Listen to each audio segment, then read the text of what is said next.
A half-priced Voodoo store opened up on campus. Part 6. Part 1 link, Part 2 link, Part 3 link, Part 4 link, Part 5 link. Once we had all stopped collectively screaming, Creole stepped fully out of the mangled corpse of Preston Brooks and ripped the head that was still wrapped around his arm clean off. Staring at us with a chuckle and approaching us. All of us backed away from him. I held Olivia's hand tightly, while Alexandra did her best to drag Brian away from the approaching nightmare. "What? Not happy to see me?" the Voodoo man said with a smile, his sharp, jagged teeth on full display to us. He stood up a bit straighter, managing to hit his head against the ceiling slightly, which got barely a reaction from him. "I told y'all I'd be back. Just took a bit longer than I was expecting. But Mama always said patience was a virtue. Why you should be burning in hell. Why have you managed to come back?" Alexandra asked, still completely baffled and terrified of the creature that was standing before us. Creole's head snapped over to her, so fast I thought it would go flying off. He smiled at her, stitches more than ready to snap open, and he reached out for her. His big long arm reached over towards her and stabbed her right in the shoulder with his claws. "Mommy!" Olivia screamed, trying to run from behind me to get to Alexandra. But I caught her and hugged her tightly, pushing her face into my chest so she couldn't see what was going to happen to Alexandra. "You're not pulling anything on me this time," he snarled, stabbing his claws into her deeper and causing Alexandra to begin gagging and hacking. At first, it was blood hacking up, but soon it started turning into white fluff. I stared in horror and squeezed Olivia tightly as I watched Alexandra become more and more doll-like, as she thrashed and tried to pry his claw out of her. "Oh, Olivia!" Alexandra whimpered out, reaching out to Olivia. She peeked her head out from my shoulder, crying uncontrollably, and reached out towards Alexandra as she finally turned into a doll again. And with a snap of his fingers, she shrank to the size she had been when he had first given her to Olivia. "As traitors deserve." Creole chuckled happily, giving the doll Alexandra a tight squeeze, his claw coming up to her throat and threatening to slice it off. I was about to scream any kind of swear I could yell at him when a knock came from the door. Everyone looked at it, and then back at each other. Creole lifted his long finger up to shush us, pointing at me. "Open it." "Why should I?" I said back at him, only to be quickly shown why when he once again went about stabbing into the doll of Alexandra. All right, I hissed, placing Olivia in Brian's arms. He was slowly getting his strength back and nodded to me as I walked over to the door. Slowly, I opened it up and my heart sank when I saw Riley, because I realized I hadn't put my makeup on. "Oh. Hey. Nice makeup. I didn't know you were into cosplay. You always said you hated that kinda stuff in high school," she said with a smile. I did my best to return it, but the creature hovering near my face just behind the door was making it very difficult. Yeah. Guess I kinda got into it. Big. Horror fan," I said with the best fake smile I could. "So what do I owe the pleasure of your visit?" I asked, mentally slapping myself for sounding like a lawyer. Riley raised her brow, obviously figuring that something was wrong. "You okay? You seem really off," she asked, concern plastered on her face. I swallowed hard, trying to think of something to say. Creole moved, his face mere inches from mine, hidden from Riley by the door. "Better answer her. Don't want to see her end up like you," he whispered to me. A smile plastered on his face. I shivered slightly and carefully nodded, slightly so it seemed like I was responding to Riley. "Yeah. Just kinda outta it. Pulled an all-nighter," I said with a smile, reaching up to scratch my stitches. She watched me and raised a brow at that. Look, I gotta go.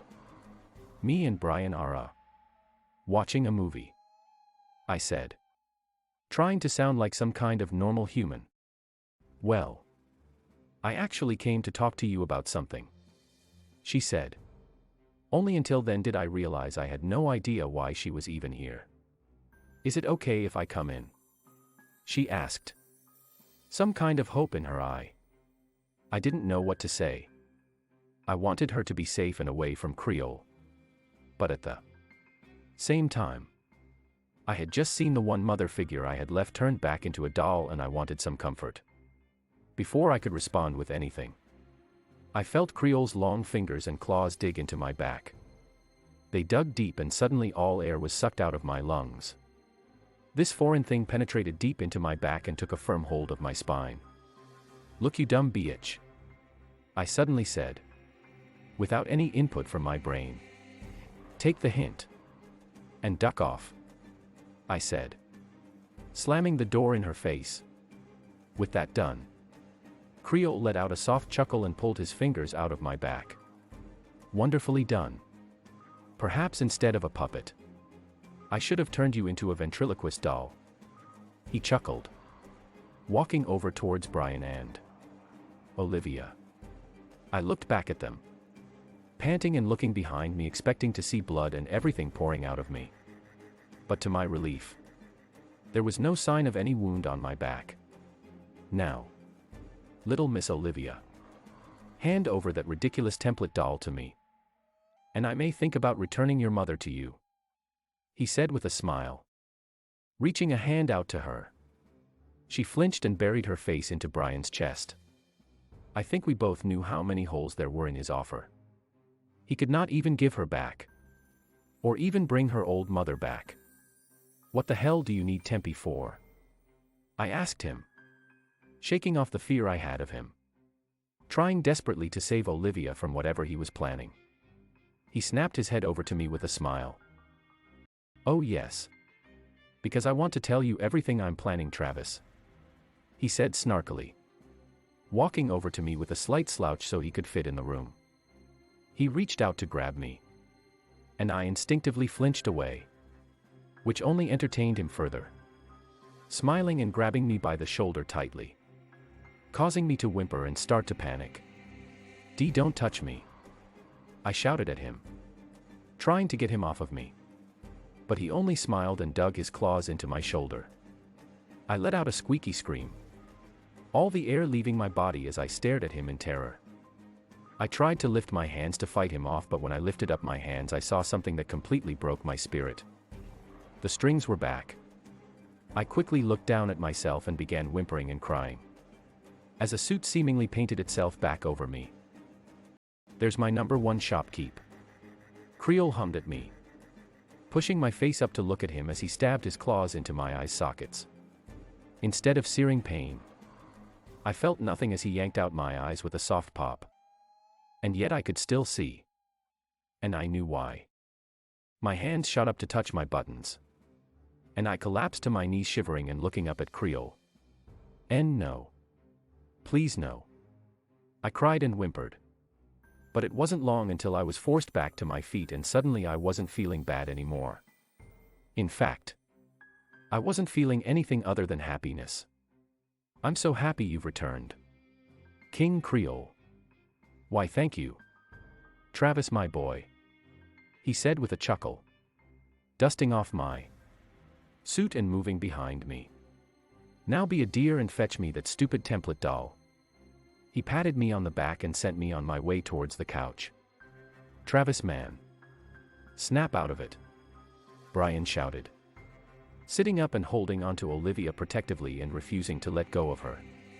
"Stop it," he shouted at me, and as badly as I wanted to listen to him, I couldn't stop the strings forcing me to get on my knees and search under the couch, snatching Tempe before he could pull off his tricks on me.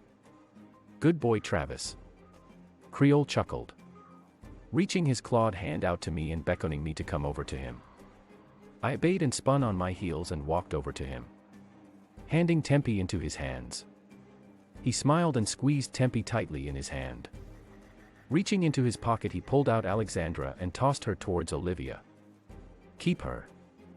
I have what I want," "Come along, Travis," he ordered me. And I obeyed, wordlessly walking with him towards the front door. He opened it and ducked underneath it to enter it. Coming with him, we entered into the new Voodoo shop. Staring around at the new shop, I still felt sick to my stomach. But at how gaudy it looked and how it just felt wrong. Creole seemed to agree, smashing Tempe down on the counter and looking around in anger at the place. That idiot was just supposed to open a store, not open an overblown party city, he hissed, looking over to me and beckoning me closer.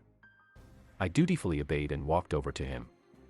His scowl was soon replaced with a smile, and he smiled and held up Tempe to me. "You want to know why I need him, correct?" "Yes, sir," I said happily. At this point, if my conscience had a voice and throat, he would have torn it completely from how much he was screaming. "Is it because you need Charles' soul?" I asked him. Really never have thought about it like that. "Exactly. A little trick I've learned from Sinclair." He smiled, digging his claw into Tempe's head. A soft glow began crawling up his claws and into his body. And before my eyes, he shrank down and slowly took on the appearance that until only a few days ago I thought I had finally seen the last of. "Welcome back, King Creole." "Sir," I said happily, clapping like the stooge I was and smiling at him. He bowed to me, making his cane appear and triumphantly stamping it on the floor and tipping his hat at me. "It's good to be back, Travis, my boy. I cannot tell you how many hoops I had to jump through to come back. Perhaps after dinner I'll tell you." He chuckled, fixing his purple tie and tossing Tempe behind his back. My heart ached in fear for the little guy. But instead, I tilted my head at Creole, finding that he didn't have much control over me just yet.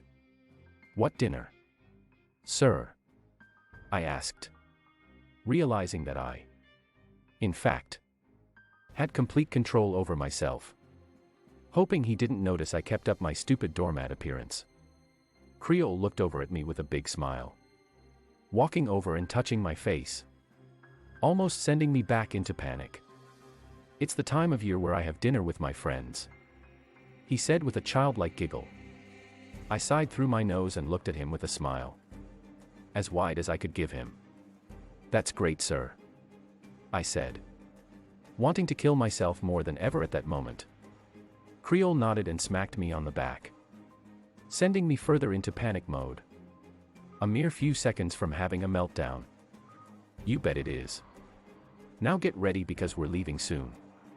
He chuckled, walking away from me and heading to the office, swinging his cane against all the displays he walked by, clearly not happy at all with what Preston had done to his store.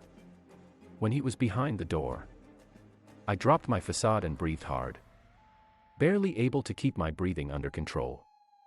Clutching my chest, I took a deep breath to get myself situated and soon went about checking on Tempe.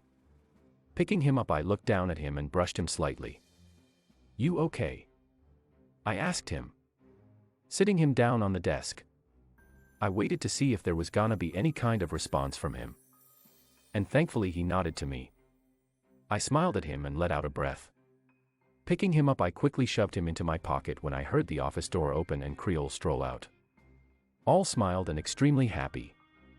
"You look perfect, Travis," King Creole said with a smile, coming over to me and smiling. Taking me by the arm, he dragged me over towards the door to his office. Of course, my mental screams were drowned out by the smile I had plastered on my face to keep up the appearance of being under his control. He led me to the office door and opened it up. Once again, it didn't lead to its intended place but instead out into a dining room.